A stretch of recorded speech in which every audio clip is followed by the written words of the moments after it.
given. But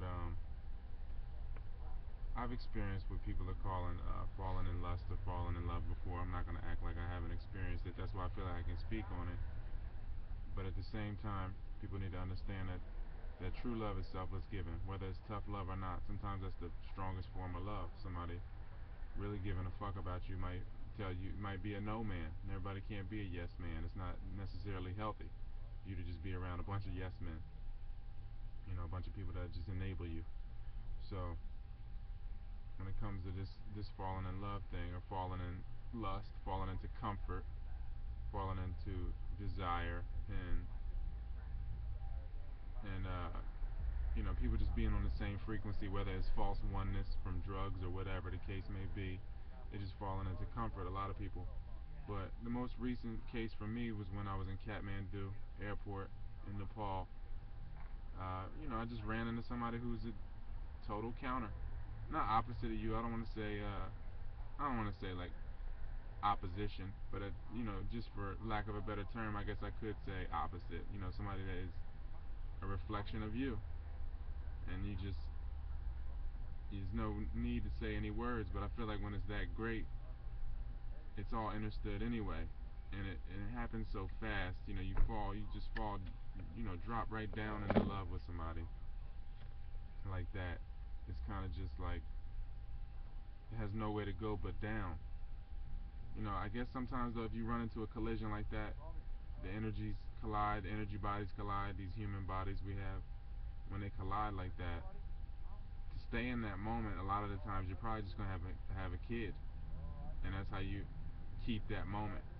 Because the body is the gift of the present, the gift of now. So having a child with this other reflection of you would be a way of staying in that moment and holding on to it, and producing a child out of that love, or bringing a soul or ancestor back out of that love.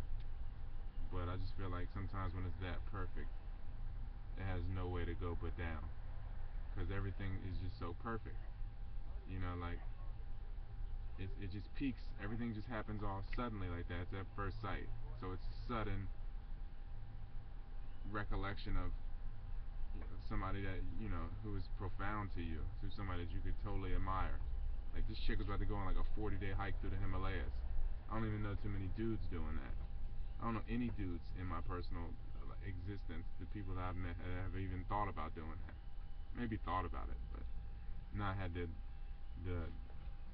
the wherewithal to even do it or attempt it. So anyway, it's really just more so about vulnerability. When you can be that vulnerable, when you can put yourself out there, that's when you can really truly experience and truly learn. 'Cause, whether it's art, whether it's sexually or whatever the case may be, if you're vulnerable, a lot of beautiful things come out of being vulnerable. You know, but again, it's a two-sided coin. Like it's the polarity of life. I mean, the duality of life, to where you got both end results. Negative or positive. Neither is bad or good. If you don't have the negatives, you can't have the positives. So it's it is what it is. I'm just saying that, like, I know what people are calling. A lot of people are calling love lust. Not truly, something deeper than the flesh. Because the person may be beautiful as well. That's just a part of it. Because that is just how their soul manifests. But at the same time, it's something deeper than even words or anything physical. So that when you see this reflection, you're totally vulnerable, because you both understand it. You both know that this is crazy right now, because it's probably somebody you've met before, somebody close to you, uh, just somebody maybe from another time, which you would call a past life, whatever.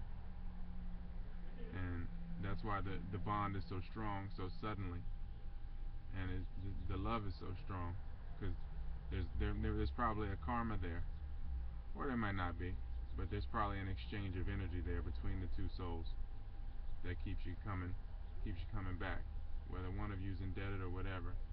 But it's probably just an exchange there. And if you can be